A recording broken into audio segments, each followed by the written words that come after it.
Before we get started today, I want to say thank you for every single like, comment, recommendation, and a very special thank you to my listener support group. If you like what we do here at Off the Deep End Podcast, please consider checking out the listener support tab on our channel's anchor link. Without you, we would not be able to continue the great work we're doing with these conversations, breaking down boundaries and helping heal each other by sharing our stories, our trials, our tribulations, and how we process them. Let's jump straight into this episode. I was just talking to my boys over at the Veteran Chat Project about why I switched to Spotify for podcasters. It simplifies and monetizes my episodes immediately, and I can record anywhere by going mobile or in my studio on my phone. Since I joined Spotify for podcasters, I've been able to crank out 9 episodes in a week with no problem and with the help of my amazing listeners who sign up for the listener support program so we can continue to grow. If you want to share an amazing message about veterans like them or your own experiences, download the Spotify for Podcasters app or go to www.spotify.com/podcasters to get started. What's happening, everybody? Welcome back to another episode of Off the Deep End Podcast. I am so overwhelmingly excited for a very special episode of This Is Me. My brother Marcus is joining us all the way from the beautiful area of Seattle, Washington. Yes, I said beautiful because it is sunny. It is the birds are chirping. Music is played in the streets. We got street festivals coming up. I think they even might have cleaned the streets of Seattle because we have All-Star Weekend coming up or something. It is absolutely gorgeous out here, and it's a great day to be alive. Thank you so much for joining us today, Marcus. Thanks for having me. Excellent, excellent. Well, why don't we start from the nitty and the gritty and the most exciting part where we lay the foundation? Why don't you tell me a little bit about your childhood? So I am half black, half white. Uh, I am Jewish because my mom's side of the family is Jewish. I'm from Chicago and I was raised in Cincinnati, Ohio. Dad was a deacon and I was really involved in church growing up. Uh, and I think that's the nitty gritty. A quick rundown. I don't remember a lot of my childhood. I blocked a lot of it out. Just because I really struggled with my sexuality and being gay and being in a religious environment. So I probably spent a solid, I want to say about 10 years trying to pray the gay away. Okay. Um, and hoping that I would meet a nice girl. And my whole life would change, I would have a white picket fence, a dog, kids. And it wasn't until I joined the Air Force in 2006. And I was able to get away from Ohio and really start figuring out who I was as a person, that I started to come into comfort with being gay. But then I ran into the problem of my first 4 years I was active duty was under don't ask, don't tell. So here I am realizing like, oh, hey, this is who I am. And also having nobody to turn to because of me possibly losing my job. But I always tell people, for every low point, there's always a high point in that low point, right? Like it may not be the biggest high point, but the year I started coming out is when RuPaul's Drag Race started airing. And that really helped me because it was the first time I ever seen people that look like me, that were me on TV. And I could watch it in the comfort of my own home. Nobody would ever know about it, so I didn't have to worry about like losing my job. Um and really just like I would hear references to like documentaries like Paris is Burning. So then I would use somebody else's address to have movies sent to their house. I would go pick them up and then I would take them home and I would watch documentaries. And that's really how I started coming into the gay scene, was through RuPaul's Drag Race and documentaries. And then I would start going to drag shows with my best friend and some of her coworkers, and sometimes my coworkers would come. And this was in Columbia, South Carolina. And we would go like once a month to a comedy house that had a drag show. And so that's how I started getting exposed to gay culture, was through RuPaul's Drag Race. Wow.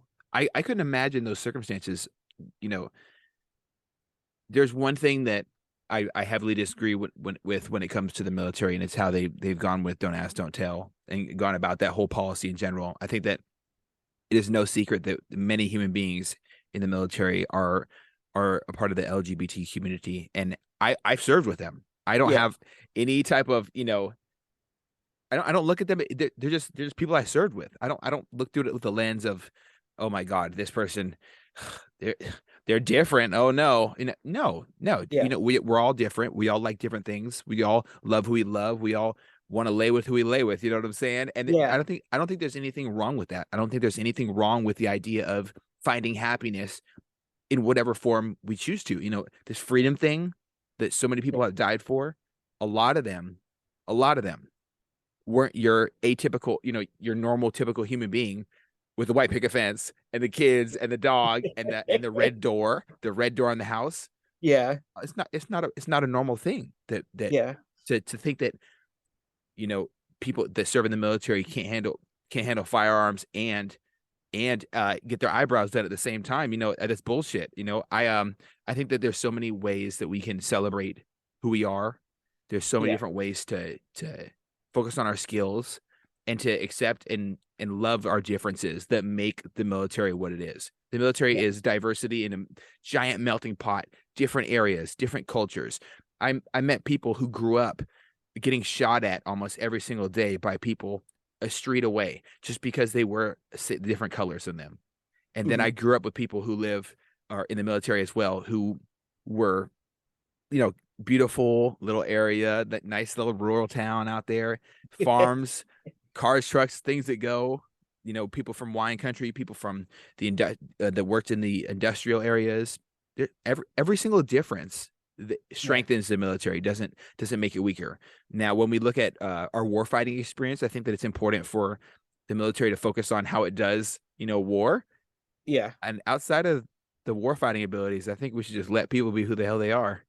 yeah. I think a lot of times what happens is that people only see what's on TV, right? Mm, So we always have this stereotype of this really flamboyant person, like, the limp wrist, like, and that's what people imagine as being gay. They don't realize that being gay is a rainbow of things, right? It's people that are 6'2", 300 pounds of solid muscle that will break you in half, but it's also people just trying to exist and just trying to pass as everyday people. Because I know, like, when I was active duty, like, my first 4 years in, that was my thing, was like, I just want to be able to make it past this point, right? Like, I want to make it through my first 6 years and then I want to get out. Um, because I can't do this. And then that's when in 2010 is when they repelled Don't Ask, Don't Tell. Um, but even then it was like, you always hear people say, well, don't read the comments, right? Like, mhm. and I never understood it. I was like, that's really dumb. Like, you can learn so much from the comments, but sometimes the comments show you the worst in people. Oh, yes. Like, I remember reading articles about the possibility of Don't Ask, Don't Tell being repelled. And I was really excited because I'm like, oh, cool. Like, I don't have to hide this portion of me. And people don't realize the toll it takes on your mental health to be like, I want to talk about these things, but I can't talk about these things because I have to worry about losing my job. And then you start going down that rabbit hole, of, well, if I lose my job, where am I going to live? Because Cincinnati is not an option. Chicago is not an option for me. So where am I going to go? Um, and so then it was like, okay, well, I can go here, but I don't know anybody there. So what happens if I fail? Um, and I just remember reading a lot of negative comments, right? You never seen too many positive comments about, like, this is a good thing. Like, I want people to be able to serve and be who they are. It was always I don't want a guy checking my ass out while I'm taking enemy fire. Maybe they're not gonna check your ass out. Like I, it's just my experience. I had in boot camp we had 90 people in our little boot camp division. Like over more than 10 of them were gay. It made no difference. Like we all have bodies. Not every. It kind of makes me. It's almost laughable. Like to people who are more modernized and people who are more moderate when it comes to their beliefs as Mhm. far as um minding their business and stuff. So when I look at another person, I don't see this person who's gay or this person who's black or white or this person who's super, super, eccentric or whatever. I see just another human being. And if they have a dick, great. If this is a person that has a vagina, that's great. Their body is their body. It's not mine. And Yeah, and to the people out there, that are like extremely scared of being, looked at in a sexual way by a man. Yeah, it kind of almost puts things in perspective as far as, how we as society as men are often cast looking at women, yeah, like their food or whatever for our dicks as guys, and it's not always the case. We shouldn't look at I I've been checked out a bunch of times by people who are gay, and it didn't yeah, make me uncomfortable because I know my sexuality is not that, and it's yeah, okay.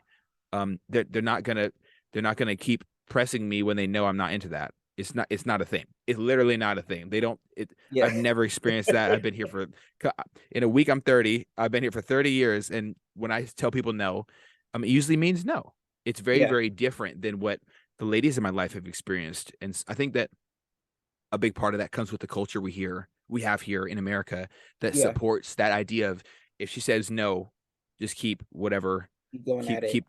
keep going after it. And Yeah, it's not necessarily it's appropriate, one, and it's two, it's nonsense to think that if your eyebrows ain't done, if you don't take care of your face, if you don't even smell good, you're probably not going to have anything to worry about from, yeah, and in a firefight, that's insanity. When not everybody's thinking about the same thing you're thinking about. yeah. And I tell people, like, I remember reading those comments, I'm like, just to myself thinking, that's the least of my concern, right? Like, and I, like when they train us, like, your first thing is like, and I think just a human instinct is, I need to get to safety. I need to protect myself, protect those around me. Like, and the list of like things going on and like taking enemy fire, checking out somebody's ass is very, very, very, very far down that list, like if it's a 1 to 100, it's probably number 100 on the list, right? Um, but I think it also, with what you were saying, is a lot of people have this thing where if a guy hits on another guy, that makes them gay, right? Like, and then they start worrying about, well, what did I do that makes me look gay? Instead of looking at it as, oh, well, somebody just said I was attractive or thought I looked good, right? Like, Yeah. it's nothing, it has nothing to do with if you're gay or straight, because you can't really look at somebody and be like, oh, that's a gay person right there, or that's, sometimes you can, you'll see it. But if you would just put somebody in a lineup with a bunch of people, you wouldn't be able to be like, that's the gay one right there, you know? Um, and I think it has to do with people being afraid of, well, if somebody thinks I'm gay, that might make me gay. And now I need to do the whatever the total opposite of that is, right? And swing to prove how masculine I am. Mm-mm. No, that's never a positive thing, right?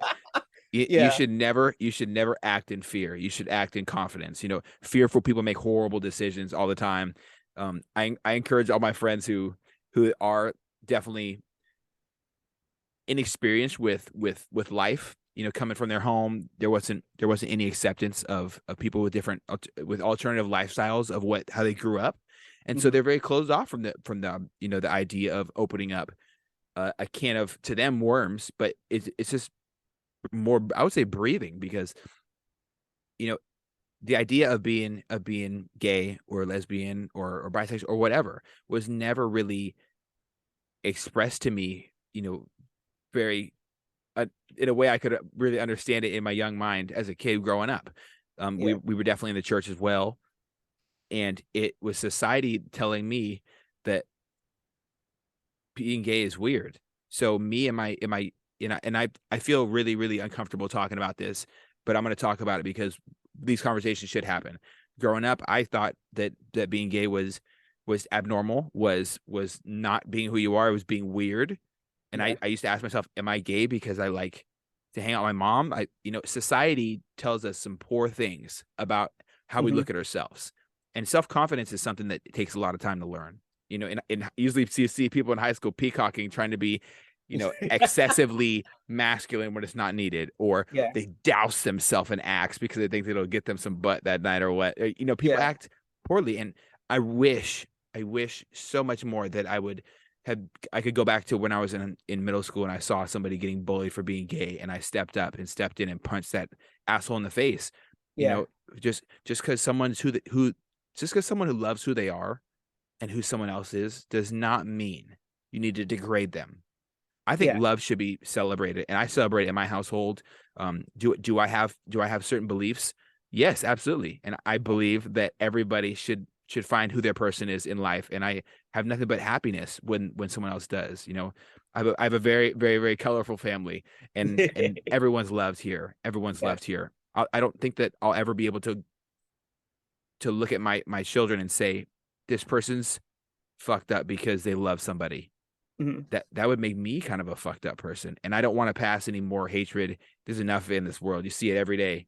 People Yeah. hate people because you're Asian, hate you because you're black, hate you because you're white, which is very prevalent in this day Yeah. and age, and I speak about it a lot. It's disgusting. My wife's white, my mom's white. I think we need more love. I think more love is exactly what we need, and I Yeah. I don't think there's a better way to say it than that. Like, love is something that human beings really need in this day and age. But I think like too, like going from love, a place of love is you have to be able to be willing to be uncomfortable in situations and learn and ask Yes. questions. And I know sometimes I can just say this from living in Seattle and some of the circles I'm in. A lot of times people ask questions, right? And then they have somebody jump down their throat. Mm. Like I know people that are trans and somebody will ask a question about what it's like to be trans, right? And I'm in that same boat of I don't always have the energy to explain to somebody what it's like being half black and half white. Hell yeah, that's just weird. People are like, what? Yeah. What? But also I feel like I kind of have this responsibility to educate people, right? And the same thing with me being gay, and people are asking questions because they're curious and they want to know and they want to be able to either support or understand, um where people are coming from or be able to meet somebody where they are.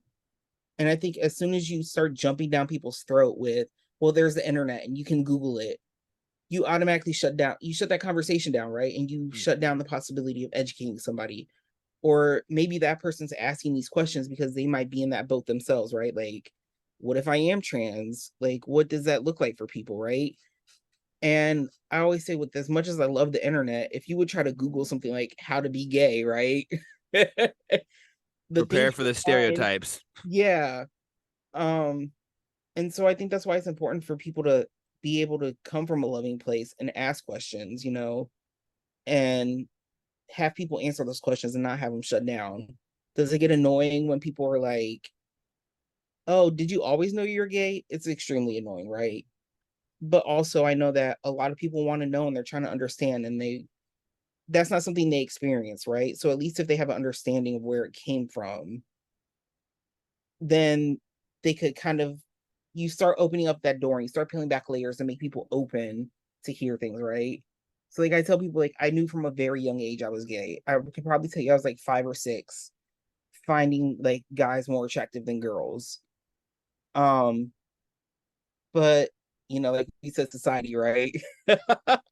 So as I got older and I was like in middle school and I was like, I really think I'm gay, I would just be like, no, no, no, it's just a phase, right? Everybody goes through this. But I also had nobody around me to ask those questions to. So, and also it's Ohio, so that says enough. Like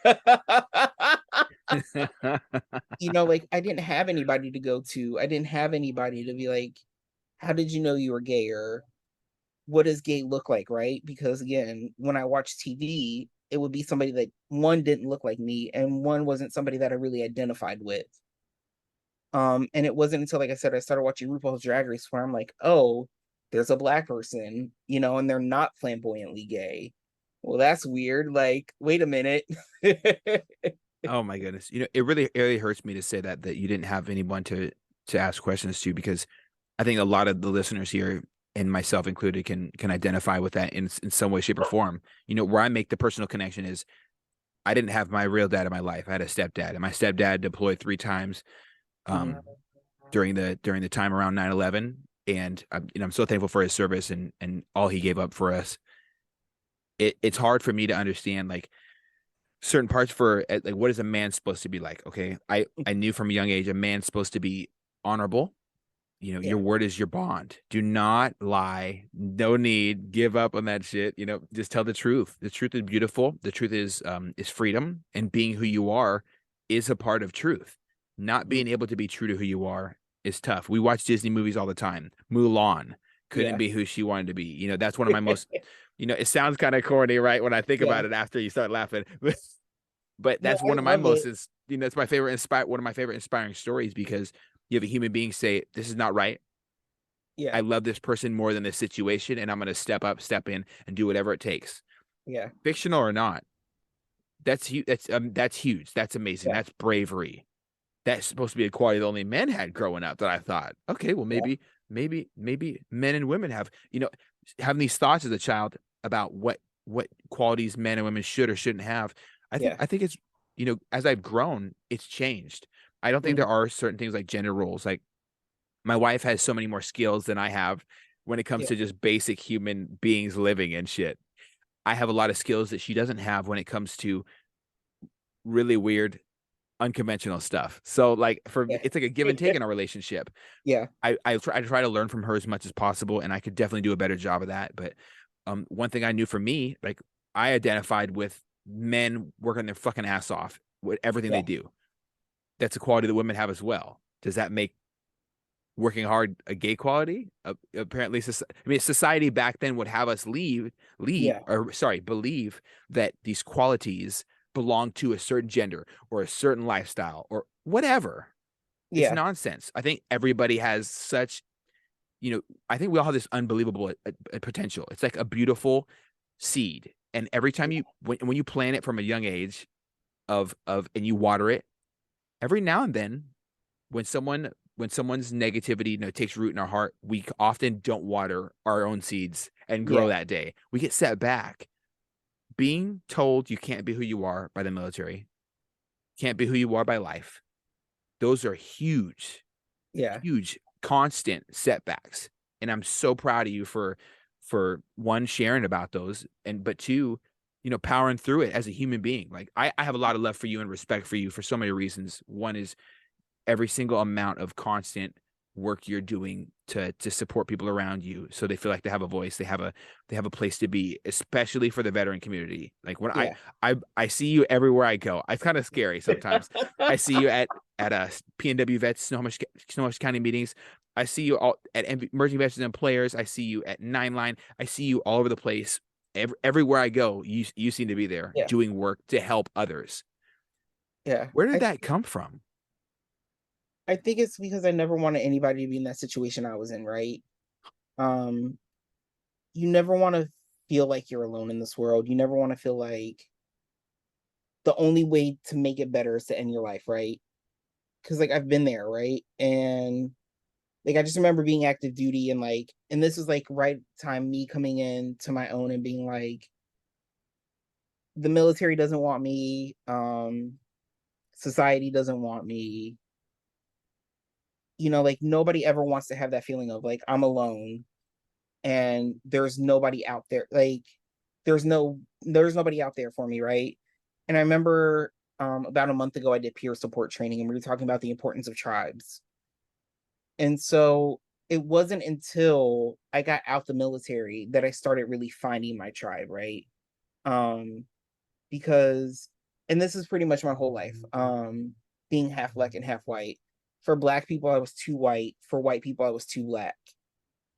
And nobody really seen me as a person. It was always we have to put you into this box Yeah, I've because been that there. box is what.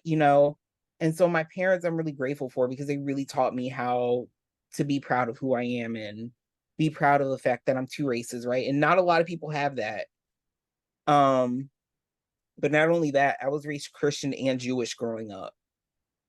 So because my mom felt it was really important for me to have that connection to her family and to know where I came from. So my whole life has always been like this intersectionality moment, right? Um, and so I always wanted to make sure that there was nobody in this world that had that feeling that I had of being left alone or not being able to relate to people because when you go sit down at the table, you're the only brown kid.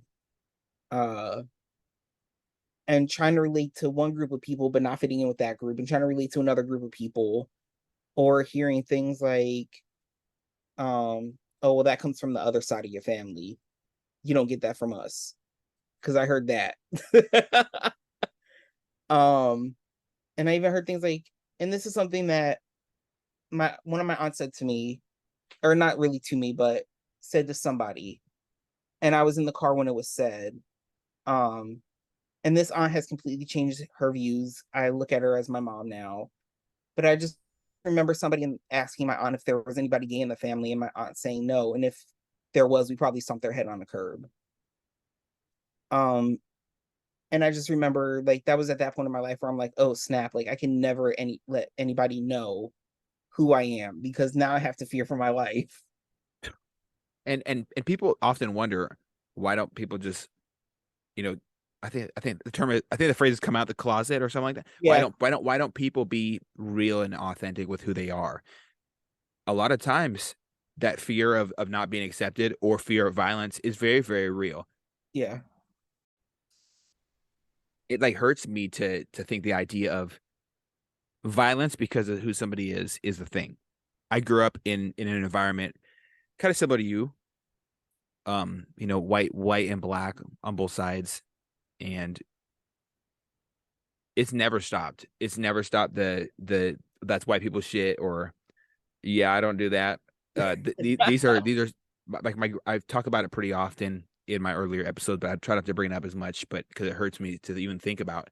My grandparents on my white side wouldn't even hold me as a child, and my on my black side they wouldn't even, you know, think about the idea of accepting a white person in the entire family mm-hmm. ever. Like the idea of this all-encompassing thing, family. Oh, I know you've done horrible things in your life. I know you went to prison for robbing those banks, but you're still family. But you can't be white to be Yeah, family. That's insanity. It's inherent racism, and I don't fuck with it yeah, whatsoever. You know what? My wife's white. My mom's white. White people ain't so bad. Okay, I'm gonna no, say it. I'm gonna say it.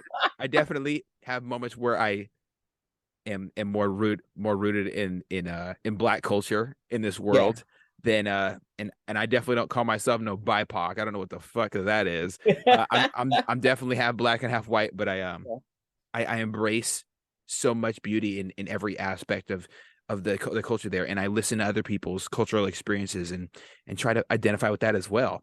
Yeah, So something that you mentioned about being too black or too white, and also being right in the middle, you get to kind of experience racism for what it is. It's just yeah, hatred towards someone else's skin color.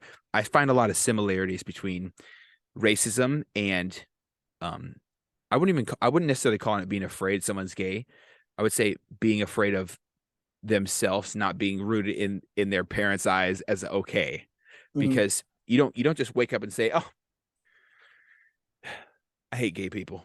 It's Yeah, taught. It's something that's taught. Just all hatred is taught. I mm-hmm. see these beautiful pictures of a white kid giving a little black kid a hug on the internet, and hatred is taught in the background or whatever. I think that's Yeah. so beautiful because it's so true. Can you share some of that experience about, you know, where you think hatred is like rooted in or whatever? I think it's definitely what you said. Part of it is the way you were raised, right? Um, but I think a lot of that also comes from what we said earlier, people not knowing, or you have these people that grow up in communities where there is no black people, and then they leave, they join the military, and then they see their first black person, and only thing they know is whatever's been they seen on TV, right? And we all know how black people are portrayed on TV. It's always they're drug dealers, they're beating their women. It's always these stereotypes that aren't always true, right? Like those people do exist, but that exists for any race, right? Yes. Um, but then so now you have this preconceived notion of, oh no, it's a black person. I have to fear for my life, because if I've learned anything from television, they're going to jack my car, they're going to rob me. Or Um, hug your purse. Have you experienced that ever in a store? yep. I've Oh, had people do that. I've had people follow me around in stores. And it's so weird because when I would do things right, like if I would go to certain places with my cousins with me who are black, I would be treated completely differently than if I would go with my mom who's white.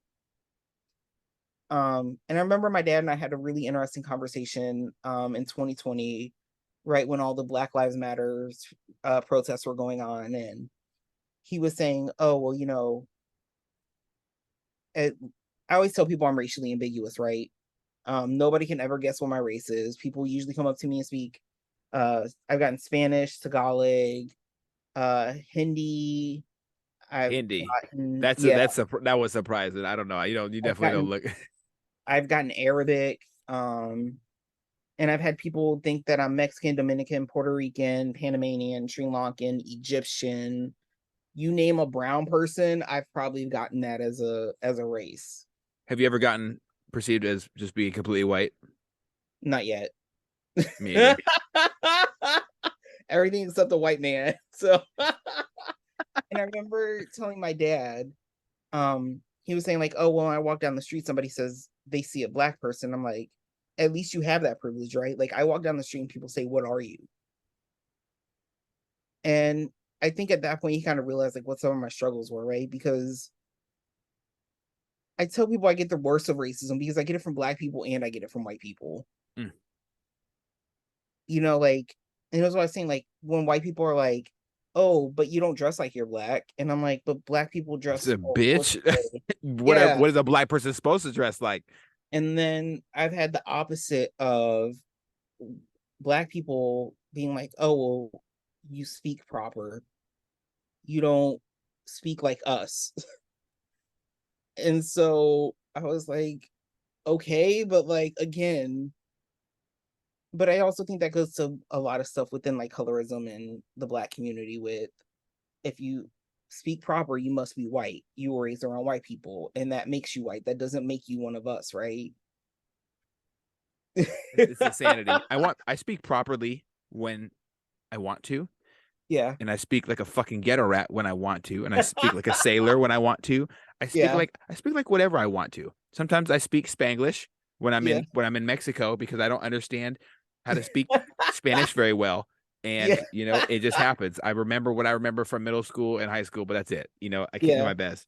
I don't think that it's a good idea to look through life with a lens of this person's this person's that. If Mhm. we stick to these labels, that's all we're gonna be, a label. All Yeah. if I walk down the street and everyone's like, oh, there's that elevator guy. Yeah, he just Yeah. elevator. I'm more than that.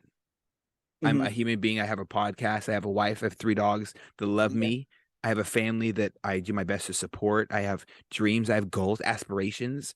I Yeah. even have a couple of nicknames. Yep, Yeah. pretty big deal.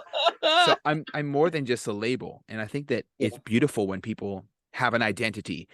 We often live in a world where we have identity crisis, especially in the veteran space, leaving the Yeah. military. Who am I after the uniform comes off? Or for athletes, who am I once the uniform comes off? Yeah. Shout out to MVP. But when people have this identity crisis, it's a normal thing. Yeah. You've experienced it as you grew. Not, oh, who am I? Am I going to be treated poorly because of this? Um, Confusion and fear, frustration, feeling like you're limited in who you can express yourself as. Yeah. I don't think anybody should feel pressure to change to meet society's mold. One of my favorite quotes is, "When God created you, He broke the mold." Yeah. I like I could, that. that's something I believe. I think that Yeah. we're all in this life to be unique. Yeah. So I think that a lot of where I came from too is this is going to be like one of those weird throwback core memories. So when I was in middle school, we had to do a project on a famous black person, but we were limited to like a heart, right? Because it's February with it being Valentine's Day. So it's called the Heart of Black History Month. Okay. And so I got Maya Angelou, who I never heard of, didn't know anything about her. But I So you got found like her. a pre-approved list of people who you can speak on. Yeah, Was Marcus Garvey on that list by chance? I don't even remember. I just Okay. know I got Maya Angelou, and it's somebody that truly changed my life, right? For the best way humanly possible. And so I read her poem, Still I Rise. And I grew up with an abusive father. And then I had a mother that was there but wasn't quite there, because when they were doing the custody, it felt like they were more concerned with each other than my brother and I. Mm. And so I just remember, and I have a line from that poem tattooed across my chest. That's how much it means to me. Uh, but I just remember reading that poem and be like, if she can do it, I can do it, right? If she was in this like worse situation than I am and she made it out, then I truly can do anything. Um, and then I have two Maya Angelou tattoos because I love her that much. But also else that she said was try to be the rainbow in somebody else's cloud. And that always really stuck with me because I remember growing up, I'm a huge reader. I read a ton of books growing up. And to this day, I still read a lot of books. And I remember reading a story about somebody that was going to commit suicide. And it was one person that said, how's your day going? That completely changed their outlook on humanity. And so that's how I try to live my life. And I've been building my life is try to be that brightness in somebody else's darkness. Um, and I tell people like it's very easy to be negative, right? It's extremely easy to be negative, and we've all been there.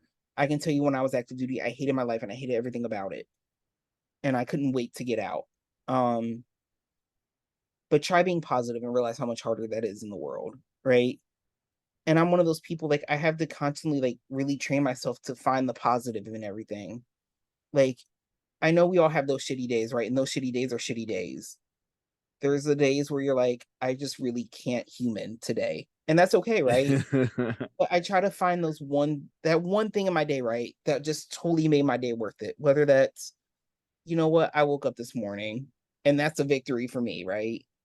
Um, I I for work, I do suicide prevention and outreach.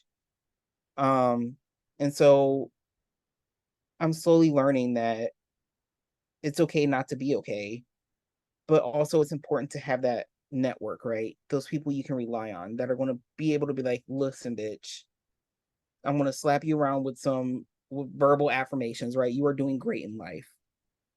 Um, and so when I got into the space, I was really like, I really have to live this, see the positive, right? Because you see people at their lowest lows, see people in their darkest moments.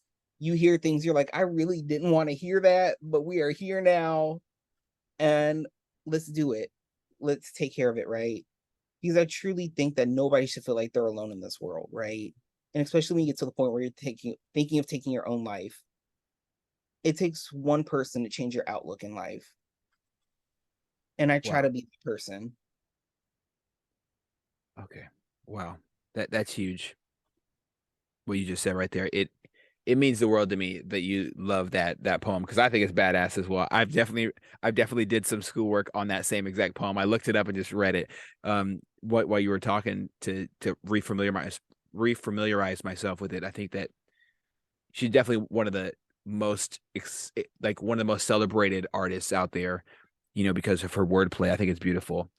Today, what you just said really means a lot because of a lot of reasons. Today, I got the news that my one of my good friends I served with, her cousin ended his life on Sunday in this region. And it's tough because we often think, why do veterans commit suicide? Why do human beings in general commit suicide? It's not just a veteran issue. It definitely is affecting the veteran community in a huge way right now. And it sucks because we create these amazing bonds. We spend 4 to 6 to 20 years to 30 years with the same crew sometimes. If we're really blessed and lucky, we'll like some people in the same crew. Yeah. You know what I'm saying? Because some people Yeah. are assholes. But you know, I would not wish any feeling of being alone, being loneliness, sadness, depression. I don't want to have anyone that I served with or deploy with feel discomfort or sadness, about something they got going on in their life with their family back home at the time, or none of it. None of it. I wish no ill will on anybody who I served with in the military. And people who get out of the military, they often have a huge struggle with who they are as well. That's another reason why I can identify with any human being in America who grew up gay, lesbian, or bisexual. I can understand something of feeling this isn't, something's off. Something's Mm. off. Something's not right. And it's not me. It's my surrounding. It's what Yeah. am I surrounding myself with? So leaving the veteran community, it's so important for people to find out what is my purpose in their head. Fuck that. How Yeah. about instead of that, we take a look at what are my surroundings? Because your surroundings, your situation, your Yeah. tribe, all these things drive our purpose. Can I ask you a question, a very, very, honest question? I don't want to sound ignorant, but it's going to be an I'm honest ready. one. So, I don't have any experience being, gay at all, but a lot of my friends I grew up with were really struggling with their family situation of their families accepting their child as not, you know, the biggest fear. Oh, I'm not going to be grandparents. They're not going to procreate. Yeah. Do you have any friends, or have you ever experienced anybody around you going through a similar situation? And what would you say to them if they were listening right now? Um, I can't think anybody off the top of my head where I'm like, oh yeah, we definitely had that same experience. But when I talk to other people, we all have, it's always that thing of that fear, right? So I know when I started coming out was in 2009. This was pre Don't Ask, Don't Tell. So I remember telling my mom, and my mom was like, "Oh, I always knew you were gay. I was just waiting for you to be comfortable with it." I remember I told my grandma, and my grandma was like, "Well, what about if you would just date a nice Jewish girl?" That's not the answer to this question. Okay. One plus one doesn't equal zero. Okay. Yeah, and so, like, I slowly started doing this, right? But I say I was lucky and, like, I got to come out twice, right? So I got to come out to my friends and family, and then I got to come out professionally. Um, and so by the time I got to certain people in my life that I was telling, I was totally okay with certain situations, right? And there was people I was terrified. So one of the people I was terrified of telling was my recruiter, who I still talk to my recruiter to this day. He's amazing. He's like my dad. He's the That's reason I went to awesome. my prom. He's the reason I went to my graduation.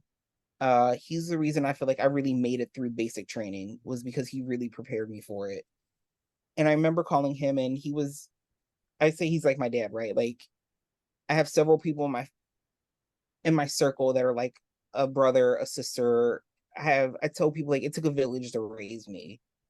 And I wear that very proudly because I was able to get everything I needed out of life and more. And I still have people I talk to this day from when I was 13, um, that just helped guide me in life. And so I remember when I got to my recruiter, I was like, this is it. Like, he's never going to talk to me again. And I actually came out to my recruiter before I came out to my dad. Um, and so I came out to my recruiter, and the only thing he said was, well, you know what the Bible says. And I was like, yes. And he's like, but I'm still going to love you. You're like my son. And I really cannot describe that feeling of, oh wow, I not only did I do it, but like I didn't lose somebody because I don't think people know what that's like to really love and admire somebody and want to like completely embody that person and having to tell them something and know that you might lose that person. Um, and because he had been in my life for 3 years, for about 4 years at that point. So when I joined, I did the delayed entry program my senior year. And that was in September 2005, and I left in August 2006. And I was going to church with him pretty much every Sunday. He would pick me up. He paid for me to go through driver's ed. Like I said, he paid for my prom ticket. He made sure I went to my graduation. Um, like that first year I had with him was like probably one of the biggest years of my life. Wow. Um, and I was terrified of losing him. And just to hear those words of like, I love you, you're like my son, and that's not going to change anything was like the biggest relief I've ever felt. And I remember like my dad was the last person I came out to. And my dad and I kind of always had a rocky relationship. And so I was totally okay with the relationship ending. I'm like, if it's meant to be, it's meant to be, you know. So I called my dad, I told him, and he was like, I'm gonna give you a call back. This is a lot to take in. And this is where the story gets really funny because what I meant to say and what I actually said were two different things. And I fully expected my dad not to call me back for months to a year. And he called me back 30 minutes later.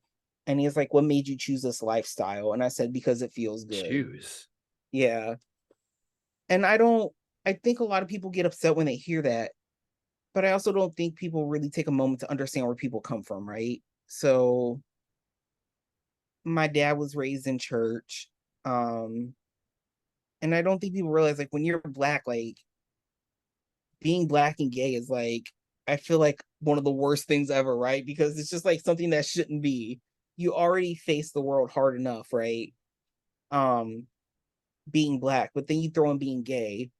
And so, You just open your whole world up to so much more flack and yeah. maltreatment from, or sorry, mistreatment from every single person who is, I would call them, and I'm gonna say it, an extremist in their views, because if Mhm. you don't allow someone else to live their life in America, that so many have sacrificed for, do you really believe in this idea of freedom?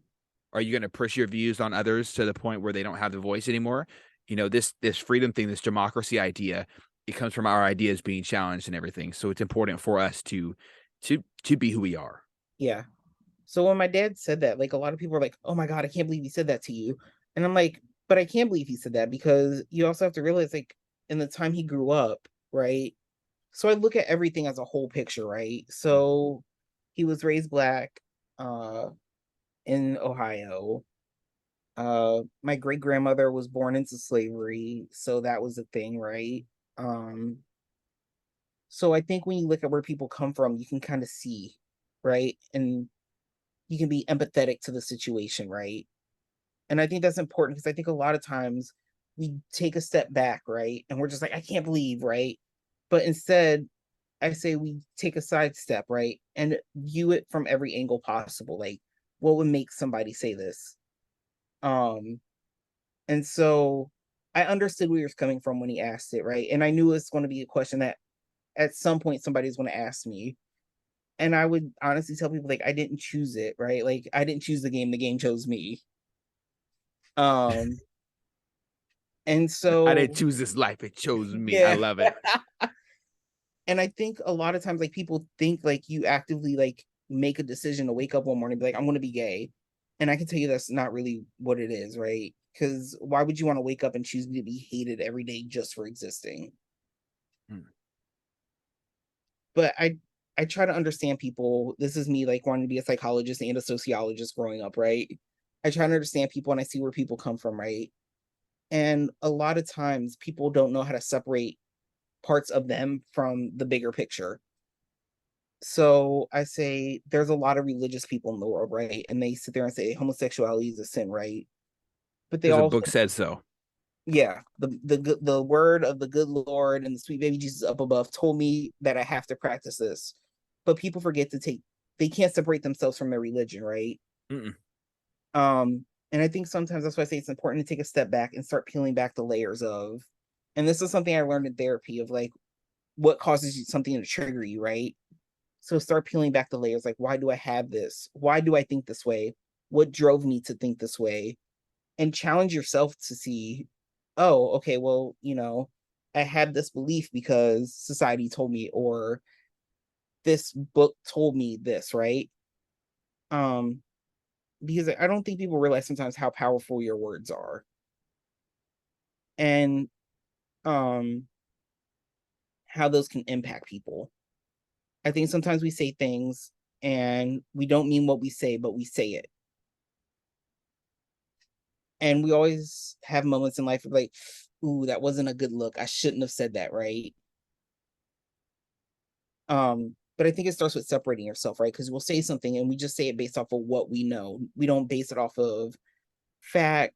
We don't base it off of anything else, right? We just base it off of mama, my mama said that. and and if mama said it, it must be true, right? And I think it goes back to people wanting to make their parents happy. Mm. Um, I and think we so learn the first feeling of disappointment from our parents, and that's a yeah, scary, sad, painful feeling. yeah. And I remember I was watching RuPaul's Drag Race and there was somebody sharing their story. And RuPaul said, as gay people, we get to choose our family. And it never really made any sense to me until a few years later, right? So I have my mom and I have my dad, and then I have other people in my life that are truly my roots, right? Um, and those are the people I know that they love me for me. They don't love me except for this part of me. They don't love me because of that part of me. They love me for the entire Unconditionally. So when you yeah, love somebody in the pure form of love, you don't love them except for this part or that part.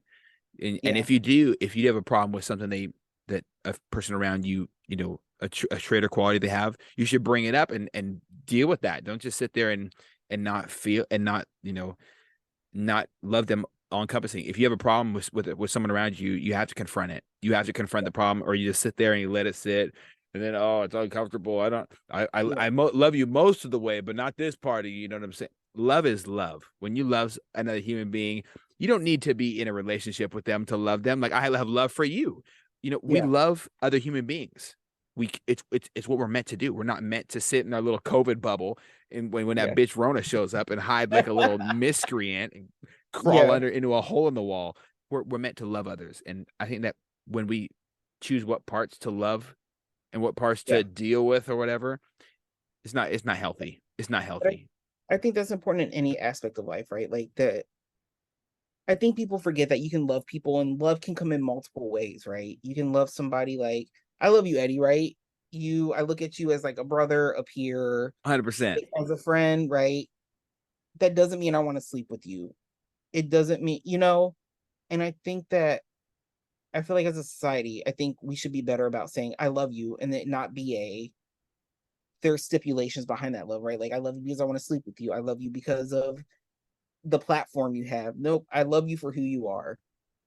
I tell all my guy friends, like when I'm before I get off the phone with them, almost all of Yeah, them, like when if this is like a true friend of mine, I tell them I love you, brother, before I get off yeah, the phone, or much love to you and your family if they're just my friend. yeah, But usually I lead with love you, brother, or something like that because wow, the difference it can make to hear that you are loved by other human beings ever. I yeah. I I Some met people, somebody in the military who's never heard from their parents that they love them. yeah. And they got told it for the first time by somebody who was one of our leaders. Like, I love you, baby boy. Gave him a hug. And the kid just burst into tears. And holy, I was like, what is going on here? Yeah, Surprise, but surprise. Not everybody has the same lifestyle. yeah, And love is beautiful. and I also try to tell people like I appreciate them, right? Because I feel like that's something else very important that we don't hear. And again, like you can appreciate people, for a multitude of reasons. It doesn't have to be, you know, um, but I try to do that all the time with people, right? I love you, I appreciate you. I tell people I look forward to seeing them, right? Because it gives people hope. It lets somebody know that there's somebody in their corner. Especially when you come from places where, like I said, like I had to learn about boundaries pretty quickly when I was coming out. And I had to be able to be okay to be like, I'm going to tell this person this thing and I'm going to walk away from the situation with one less person in my life, right? There was a saying, and I know Tyler Perry is not the greatest person in the world. Tyler Perry helped me out a lot in my Tyler life. Perry has helped me a lot. I don't care if he's great or not. He does so much for He, my soul. Man, Medea yes, helped me. I I think we're have, kind of leaning towards the same thing. Let Them Go speech by Medea was yeah. huge for me. Um, but I learned so much from that movie. Like I learned about the power of forgiveness, right? And learning that I don't, this was in, it wasn't Diary of a Mad Black Woman. That yes, it probably was. That was one of the first ones and the most powerful. Yeah. And so there was like several things in that movie that really just changed my life, right? Like, and that first one was forgiveness. And I had to learn how to forgive my dad for the way he treated me, right? And I realized that he was doing what he knew how to do best, right? And that's what his mom taught him. And it doesn't mean it's right. It doesn't mean it's wrong. It means it is, right? But I think it's also like being able to dissect that, right? And saying like, okay, I don't agree with what he did. And I've told my dad this before, like, I don't agree with the way you handled situations, but I respect what you did because that's what you knew how to do. And you did the best with what you know how. And it took one of my aunts telling me, there's no perfect manual on how to be a parent. And so once I learned that and I learned about forgiveness, I was like, oh, okay, cool. Like I can do this. But yeah, I actually have a tattoo of a tree because of what Tyler Perry said. And the people in your life are like a tree. You have the people that are like the leaves that they blow this way, they blow that way. Those are people you just keep them away as far as possible. And then you have your roots, or you have your branches, right? And the branches are good, but if you get a storm, the branches will break. Mm. And then you have the people that are like the trunk, right? And those are still really good people, but if you get a good storm, that trunk is gone. And then you have your roots, and those are the people that no matter what happens to that tree, they are going to be with you through thick and thin. And I love so that. I had to learn how to have those people in my life and celebrate those people and appreciate them and keep them very close. Absolutely. Absolutely, my brother. I think it's so important for us to appreciate the amazing qualities that separate us, that make us unique, but also, when we find similarities with others, it's important for that as well. And one of my favorite things to do in my life to this day, like a lot of people say 30 is young because they're old, they want to complain about their joints or whatever. 30 it feels like a lifetime to me because I feel like I've always been able to appreciate the greatness that everybody has in them. You're a phenomenal speaker. You have a huge heart. You love everyone around you. You uplift human beings in general, and Yeah. you do so much veteran outreach. And that's a big inspiration to me personally. My question is, in the darkest, most hard times, how do we kind of what do we lean on? What do we stick to? What is there to carry us through the tough times in your life? What carried you through your tough ones? Um, I think you have to find those roots in your life, right? And find that support system. And I think now I feel like we're at a different point in life, right? Where you can have those friends and it doesn't matter where you are in the world, right? You can have friends here in the US, you got friends over in Europe, Asia, like, so make sure you have those roots. And you can make true friendships off of online interactions, right? Um, and for me, like I had a mantra, right? And like I said, like Maya Angelou, Still I Rise, right? And I just remember her. I mean, there's a lot of quotes that really resonated with me, but the biggest one is when she said, just like moons and like suns with the certainties of tides, just like hope springing high, still I'll rise. Yes. Um, and I just held on to that for me personally, right? And I look at people in my life and I'm like, if they can do it, I can do it. Right. Um, and when I was in basic, like I am not a skinny kid. Uh when I was in like even up into basic, like I always fluctuated on the line for being the max weight I could be. Um, and I remember just thinking, I'm like, if the fat kid can do it, so can I, right? If the skinny kid from the country can run, I can run too because I got two legs and they can go fast. Hell yeah. But I say like compare yourself to people in a healthy way. Don't go down that rabbit hole of trying to keep up with the Joneses, comparing yourself to people, right? Look at somebody, you're like, if your goal is to go from making $50,000 a year to making $100,000 a year, find somebody that makes $100,000 a year and look at what they're doing and try to replicate that. Because when you have to, crawl, walk, run. And if you're trying to shoot for $1 million right off the bat, then you're always going to set yourself up for feeling defeated, feeling down, feeling like I can't. And so I try to find myself and compare myself to people where I'm like, I can.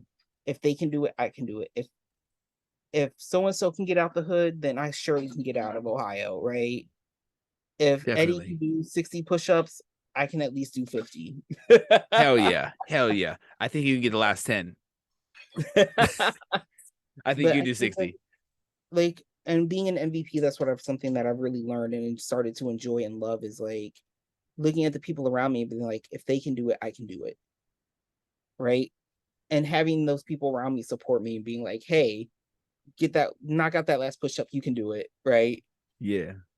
So I think that's really important, is to find those people that love you and support you, and have to be able to push you, but push you in a healthy way, and not talk you down or tell you you're a failure or anything. Find people that are like, hey, you know what?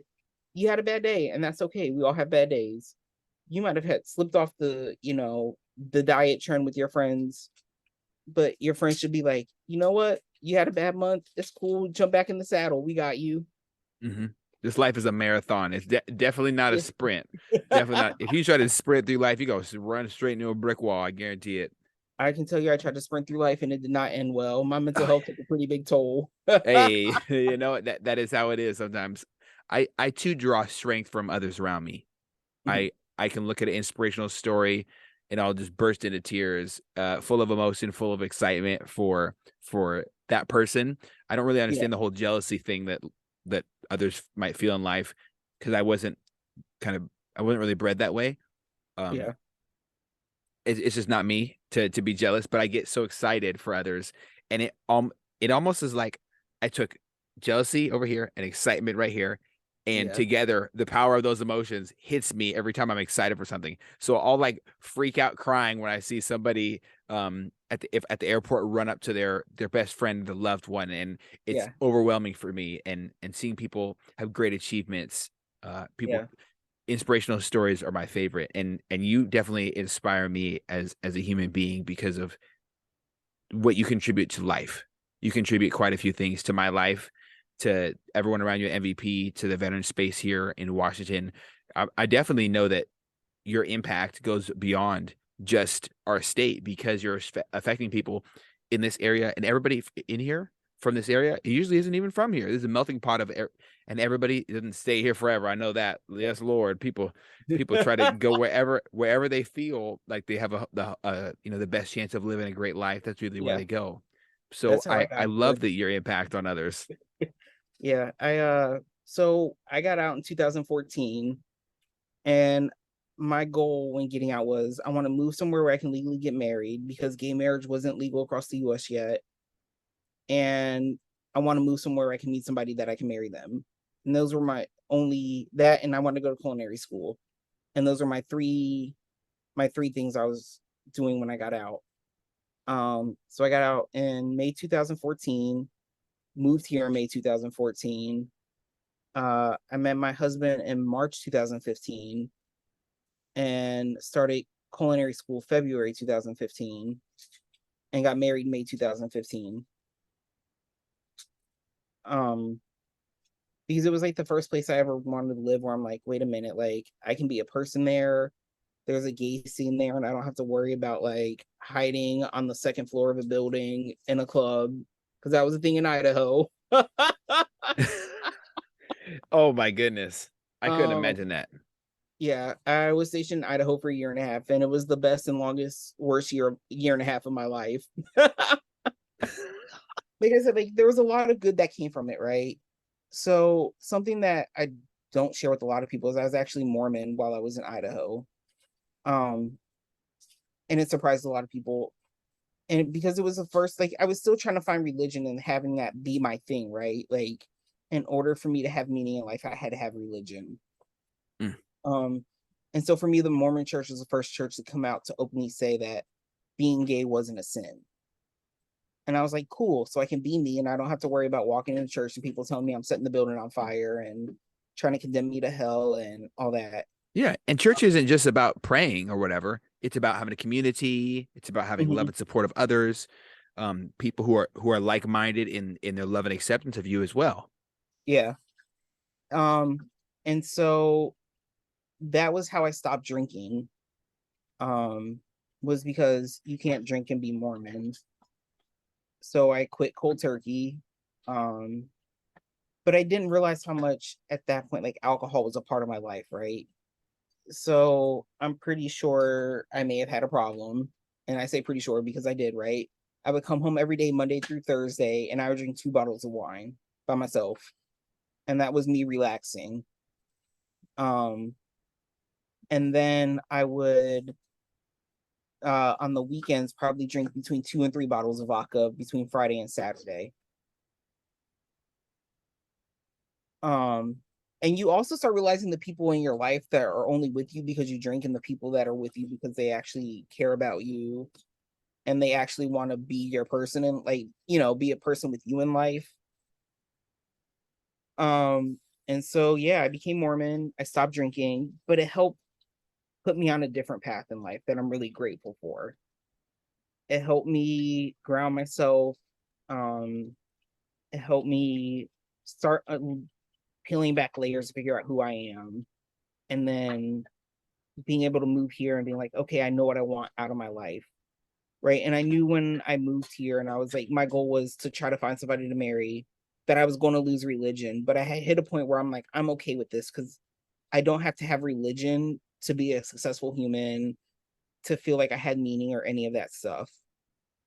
Um, but I also wasn't one of those veterans that got out and was like, my whole life changed because I took the uniform off, because for me, when I was in, I hated it almost the entire time I was in. I just never really had positive experiences, right? Like, I really didn't have much of a tribe. I kind of had handfuls of people here and there, but when I was active duty, I pretty much worked at command level my whole life, my whole career. And being an E3 and an E4, nobody wants to talk to the person that hangs out at the commander's office all day for a job. So I didn't really have any peers. I was always the only person in the squadron with my job. So I didn't have anybody with my job where I could go to and be like, hey, let's have lunch or something. But I did get amazing relationships out of that, right? So when I first started out, I was assigned to the communication squadron and I met some pretty cool people. From there, I was attached to the engineers, which was some of the most fun I've ever had in my life. 10 out of 10. I was like, if I could ever get to another engineering unit, I would do it again. And then I went to Germany for 2 years. And then when I got to Idaho, I got assigned to another engineering unit and I loved every minute of it. And then I went to work with services, which is personnel. And then anything on base you could think of that's community related. So like the golf course and like the Easter egg hunts they do on base. Mortuary affairs got looped in there. Uh, and the DFAC was all run by that squadron. And that was another, like, I met some really cool people there. Um, and so Idaho, like when I was leaving, I was like, I want to get married. I don't want to be here anymore. Like, I just want to get out. I hate it. It was just literally a job for me. So when I got out, I was just like, cool. I actually got rid of all my uniforms probably the day I was officially out. I'm like, never want to need these things again. Never look at them. Um, and so then I went to culinary school and then I started learning. It was like very military, like with structure. And I'm like, okay, cool. Like, I got this down. Um, and then I started working in kitchens while I was in school, because I'm like, this is what I want to do. I always wanted to, I love cooking my whole life. Like, it's been my thing. And I'm like, why not get paid to do something you love? And then I realized very quickly that kitchens are toxic, the pay's horrible, the hours are horrible. And I was like, don't want to do this anymore. Bye. Um, and so anytime I've had to transition, I've never had a period in my life where I'm like, this is my whole life, right? Like, I've learned to appreciate it. I've learned to love it for what it was and be thankful for what I got from it. So I left kitchens, went into customer service, did that for a while, and then got to a point where I'm like, I hate people. Um, but I was like, I'm just going to take a step back. I took a 4-month break and then I started working in veteran spaces with Nine Line. So And what's I that made been it, like? it's been amazing. Like, truly, I tell Sean, our CEO, this all the time. Like, I'm really happy with what I decided to do. Um, so I started as an executive assistant, and I did that for a few months. And I told Sean at the beginning of this year that my goal was to take myself outside my comfort zone as much as humanly possible. And Sean looked at me, had a big smile on his face, and said, "You're going to be doing outreach now." And I've never done outreach before. I didn't even know what outreach looked like. And then he followed it by saying, I'm going to throw you to the wolves. And I'm like, Sean, you wouldn't do that. You would set me up for success. I know you would. Um, and he threw me to the wolves. But I've been able to do things I've never really thought I would have done in life before, right? I We're responsible for 10 counties. So I've been traveling up and down the Puget Sound area, just meeting so many people and finding out about so many cool programs that exist, right? So I found out about MVP because of working for Nine Line. I found out about hiring or Heroes on the Water because of Nine Line. And then like finding out. So I want to backtrack a little bit. So any program I've been doing, I've intentionally done it so that I could tell people what it's like.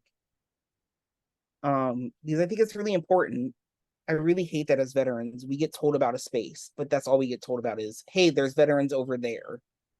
Um, and so when I first came into the space, I didn't want to do a lot of things because of bad experiences I had with walking into like a VFW and being the only brown person there and hearing a bunch of Vietnam vets complain about Vietnam. And I'm like, that's not me. Like, life is too short to focus on that one thing in your life. And also I was usually the only gay person there. And so I was like, I don't want this. This isn't what post transition looks like to me. Yeah, it's hard to resonate with something that if you just can't find a connection, it's Yeah. not easy. Like I've gone to a couple of VFWs and people just I walk in there, people look at me and like, hey, how you doing? Blah blah blah. I was in the Navy, like, and they just get one guy just gave me this weird look, like, why are you talking to me? But this is just I'm not speaking on the VFW in general because Yeah. they do great work. I'm talking about one human being, and I questioned if I was going to be able to find people around me who had similar life experiences than me. Have Yeah. you lost anybody back home when you deployed? Okay, well, we have common ground. Have you Yeah. rose quickly through the ranks and made more friends than enemies? Yes. Okay, well, we find common ground. Um, do you like America? Holy shit. Okay, we got three things going for us. But it's hard to even do that when you don't, you know, I'm not all about my feelings, but Yeah. it's important to feel comfortable in a veteran space. The Yeah. last thing you want to do is walk into a vet space and be like, oh fuck, I don't feel like I belong here. When you're there because you need somewhere to belong. So I Yeah. could definitely understand that, man. So I was like, once I had like, and it wasn't just VFW. Like I went to several other, like I went to DAV. Um, I think if you like, I tried Wounded Warrior Project. That didn't really resonate with me. Um, and so I was like, cool. Like I am truly just not doing anything with veteran spaces. I'm not going to talk to any veterans unless I already know the veterans. Um, but now that I'm in these spaces and I'm finding my tribes, right? Like I found MVP, I found Heroes on the Water, and I tell people I'm not an outdoorsy person. Um, So my you're a glamper, not a Yeah, camper. give me a Pull up RV in the Mercedes Sprinter van. You know what I'm yeah, saying? fully loaded. I need my own kitchen so I can make breakfast in the morning, but I will share my breakfast with everybody around me. Okay. Um, I but now I found like Heroes on the Water, and I did an event with them, and I'm like, wait, am I an outdoorsy person? I might be. Maybe my life is. I've hit this point in life where I'm like, I'm okay being outside on the water and not be a beach. And so, like now I'm starting to find all these organizations where I'm like, oh wait, like I'm finding my tribe, right? I'm finding my people. I'm finding what I need and the support I need and finding people that like appreciate me for me and they're not like, well, you're this one thing, so we have to, Yeah. Ugh, and that can be so frustrating. Labeling people, putting them in boxes. It's not what we should do as human beings. no. Everyone deserves their own chance to be individual, to be who they are, and I'm a big supporter of that. My So yeah. last question for you today is this: Okay. if there is anything that you can say to somebody who is currently going through the process of understanding who they are, What would you say to them? And I bring this up because there's a very special human being in my family, one of my uncles, and he was he spent his whole life. He married a lovely lady, created two beautiful children, and found out in his later day and age, who he was. And he was shunned from the church, shunned from his roots. He lost his whole upbringing, his whole lifestyle back where he was from. And he lives out here on this side of the on the side of the states where it's more back where he's from, they don't accept that shit. And Yeah. and I'm so thankful that he can be who he is. What would you say to somebody who's still on the cusp of coming out, or on the cusp of identifying fully with who they are? There's always hope, right? Um, and there's always somebody out there rooting for you. You just don't know that person's out there. You have people rooting for you in your corner. You just don't know they're rooting for you, right? And I think it's important that you find somebody that doesn't have to physically be where you are, right? Like, we have the internet now, and there's plenty of spaces on Facebook. There's Twitter and Reddit where you can make connections with people, right? And I think it's important to find those connections, but also find something that you can set your mind to of, okay, I'm coming out and this is my goal. And start small, right? And that's whether it's I'm coming out to one person today or I'm coming out to these three people. Start small and learn how to be uncomfortable and make that your comfort, right? This nature of the beast is you're going to lose people, but for every one person you lose, there's two people that are there waiting for you on the other side of the door.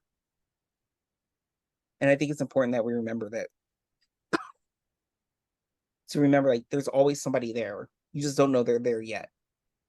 You have to be in a certain place and a certain point for that person to come into your life. And so just remember, like, this isn't the end. This is just the beginning. I love that. That gives me faith. I one of my favorite quotes is that hope like walks up to a fire, looks at it, and walks around it. Faith leaps through that shit. And that what you just said gave me faith for a lot of things that I experienced in my life. So you talked about earlier about setting healthy boundaries, and one of the healthy boundaries that I set for myself all the time is, all right, this person is going to we're going to grow up. Is my friend. We might grow apart from each other, but I think I Mhm. can set a healthy boundary around, and it's kind of unconventional but I'm an unconventional motherfucker. So like I set a healthy boundary around people in my life. You might be in my life for a reason or a season. When it's time to go, please leave. When you're here, I'm happy you're here, Yeah. and appreciate the friendship that I have with them while they're here. Healthy boundaries also mean I'm not going to give up who I am for somebody else. Yeah. Being true to yourself is everything, and not just because Mulan. It's in the movie about with Mulan. Being true to yourself can be found in many stories that we experience in life. My one of my favorite stories about being who you are and being proud of it, and being taking complete control of your life is Tim Kennedy's Scars and Stripes. Not because he has experienced fighting the Huns in China and with Yeah. Mushu on his shoulder, you know what I'm saying? But understanding that he has flaws and people in his life were in and out of there, and he wasn't perfect, but he still works towards his goals. That's something I can admire, and I can admire so many more things about you. Not just your kindness, your integrity, how you uplift others around you with everything you do, pouring pouring your energy into others when you feel like you might not even have any left. I know sometimes it can be tough to deal with in the suicide realm at all. Veteran suicide is tough. It's tough to deal with, tough to be around, tough to talk about even. And when we've experienced, suicidal ideations ourselves and we're still here, it empowers us ultimately. Every time we don't pull that trigger or string ourselves up or take pills or drive into oncoming traffic, whatever. Every time we don't do that, we become so much stronger. And I think that it can help us when we overcome those obstacles, we can help others. I lied about the last questions. What is a great way that we as as veterans and as human beings, because this isn't just a veteran issue. This is also a police issue. This is also a teacher issue. This is also a child issue. This is a life issue. What Yeah. can we do to help others feel like they have a place on this earth?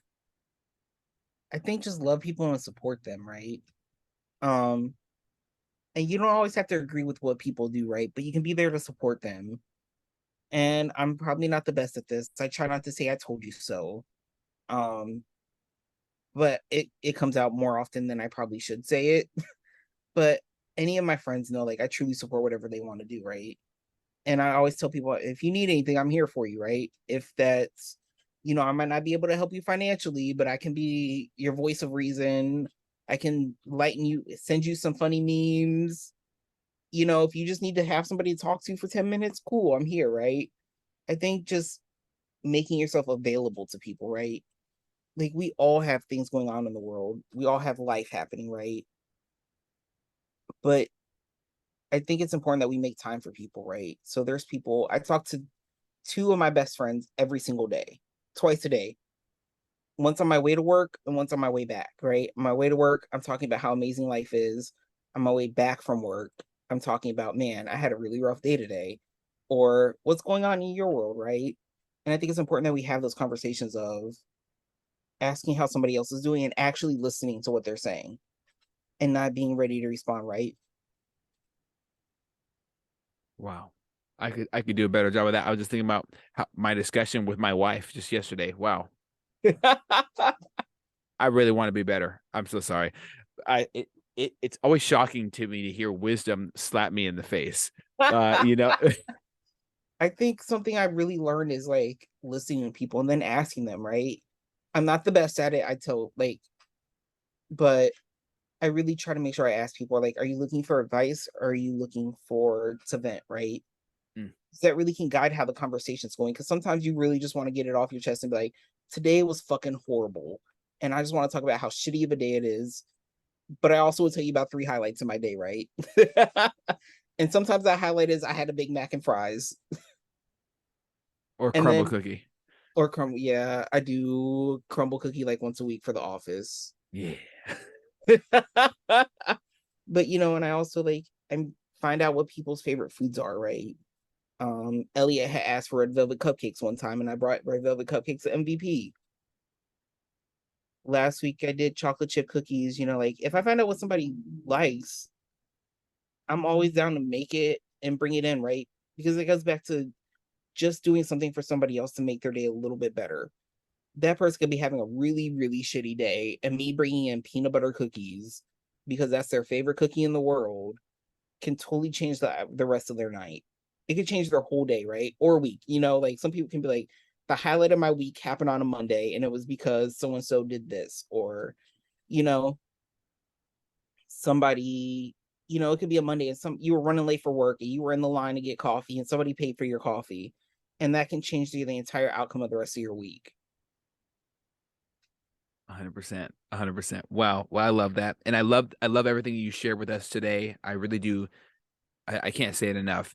I'm overwhelmingly grateful for the person you are, in every type of, aspect that you're involved in, that it has to do with my life, and whether it's MVP or Yeah. PNW vets, or just seeing you at Nine Line, meeting you there for the first time, and seeing, wow, booming personality, not afraid to talk to anybody. I think that this human being can do great things just being who they are.